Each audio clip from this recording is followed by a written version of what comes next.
Putri Chandrawati suami mengapa terlibat dalam skenario kematian Brigadir J? Tanggal 9 pagi istri saya bangun, saya sampaikan karena penyampaian skenario ini saya belum ceritakan ke istri. Ya, terus makanya istri saya ngamuk.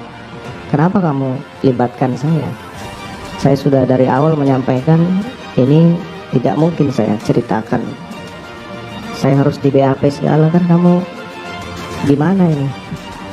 Saya bilang saya nggak mungkin lagi untuk menarik penyampaian saya ke Kapolri. Saya bilang anggota juga sudah diperiksa. Saya bilang dia tetap tidak terima karena kita sudah sepakat loh bahwa ini harus kita selesaikan malam, kok kamu seperti ini. Terus tahu Kerang Putih pertama menggoda Joshua, menggoda supaya dia diperkosa, tapi nggak kesampaian. Nah, kemudian perbuatan berikutnya menelpon suaminya mengatakan almarhum Joshua kurang ajar. Kurang ajar itu kan kesimpulan, harusnya ada fakta-fakta. Apa sih kurang ajarnya? Berarti udah tepat Panci kaleng itu. Udah tepat Putri dijerat dengan pasal 34. Sudah, yang harusnya lebih dulu digantung dia, gitu loh. Karena dialah otaknya. Sebetulnya Ferdy Sambo itu ngikutin dia, karena dia hasratnya tidak terpuaskan, tidak sampai dia mendapatkan kepuasan itu dari Joshua, maka diprovokasi suaminya dengan menuduh almarhum kurang ajar. Kurang ajar itu kan masih perlu pertanyaan. Yang dimaksud kurang ajar itu apa sih? Dan kemudian PC itu terlibat juga dalam perencanaan, bahkan tadi juga setelah selesai melakukan eksekusi juga dia aktif gitu ya, mengumpulkan HP. Jadi apa menurut Anda seperti apa peran seorang Putri Chandrawati? Iya, bisa jadi dia malah otak dibalik semua.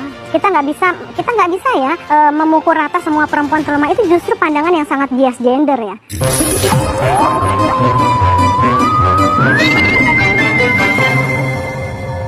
Putri Chandrawati mengamuk saat diberitahu sang suami Ferdy Sambo terlibat dalam skenario kematian Brigadir J. Pernyataan itu diungkapkan Ferdy Sambo pada Kamis 5 Januari ketika menjadi saksi untuk terdakwa kasus obstruction of justice Hendra Kurniawan, Agus Nurpatria, dan Arif Rahman Arifin. Dikutip dari tribunnews.com, di Pengadilan Negeri Jaksel, Sambo mengatakan istrinya kala itu turut mengamuk dan mempertanyakan mengapa dirinya dilibatkan. Lantas, Ferdy Sambo menuturkan kepada PC bahwa ia tak mungkin menarik laporan yang telah dibuatnya kepada Kapolri. Pasalnya, sejumlah anggota yang lain juga telah dimintai keterangan dalam BAP. Mendengar penjelasan itu, Putri kala itu masih tetap tak terima dilibatkan dalam skenario tewasnya Yosua. Tak berlangsung lama, kala itu Sambo langsung menghubungi Hendra Kurniawan. Yakni Hendra diperintah Ferdy Sambo untuk melancarkan rencana atasannya itu sekaligus diminta mengecek CCTV yang ada di rumah dinasnya. Lebih lanjut, Sambo juga menyatakan ia terlalu percaya diri mengenai skenario yang dibuatnya perihal kematian Brigadir J dapat berjalan mulus.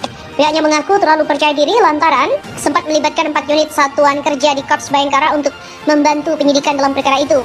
Adapun 4 unit yang dimaksud ialah Polres Jaksel, Provos Propam Polri, dan Paminal Propam Polri, serta Bareskrim Polri. Rupanya kasus itu tak berjalan mulus, kini Ferdy Sambo dan istrinya serta sejumlah anak buahnya turut terlibat dalam kasus pembunuhan berencana Brigadir J. Pihak yang terlibat dalam pembunuhan berencana yakni Ferdy Sambo, Putri Chandrawati, Bribka Riki Rizal, Baradae, dan juga Kuat Ma'ruf. Kemudian terdapat 6 terdakwa yang terlibat dalam kasus perintangan penyidikan pembunuhan Brigadir J. Ke-6 terdakwa itu diantaranya Hendra Kurniawan, Agus Nurpatria, dan Cuk Putranto. Selain itu, Irfan Widianto, Arif Rahman Arifin, dan Baikuni Wibowo juga turut terlibat. Ferdy Sambo mengatakan baru mengakui soal dugaan pelecehan seksual yang dialami oleh Putri Chandrawati terjadi di rumah Magelang dan bukan rumah dinas Duren 3 setelah tim sus mengancam akan mentersangkakan istrinya Putri Chandrawati.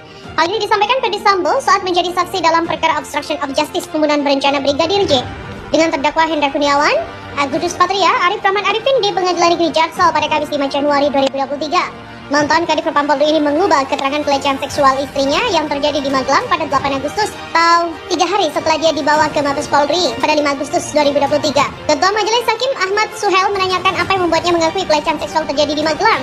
Karena saat itu tim sus menyampaikan semua akan dijadikan tersangka di rumah Duren 3. Ferdy Sambo mengaku tidak mengetahui jika 6 anak buahnya anggota polisi juga akan dijadikan tersangka perintangan penyidikan kasus pembunuhan Yosua. Ia menilai ke-6 rekannya tersangka karena dianggap mengikuti skenario yang dia buat. Skenario Ferdy Sambo terbongkar setelah Richard Eliezer yang ditahan dan menjadi tersangka pada 3 Agustus mengubah berita acara pemeriksaan pada 5 Agustus 2022 lalu. Ferdy Sambo yang saat itu menyandang 2 bintang di pundak ditelepon oleh Kadif TIK Mabes Polri Inspektur Jenderal Slamet Uliandi. Diketahui Ferdy Sambo dan Irjen Slamet Uliandi merupakan rekan satu angkatan di Akademi Kepolisian atau Akpol 94 yang mengatakan kepada rekannya tidak akan hadir pemeriksaan apabila belum melihat sendiri berita acara pemeriksaan atau BAP Richard.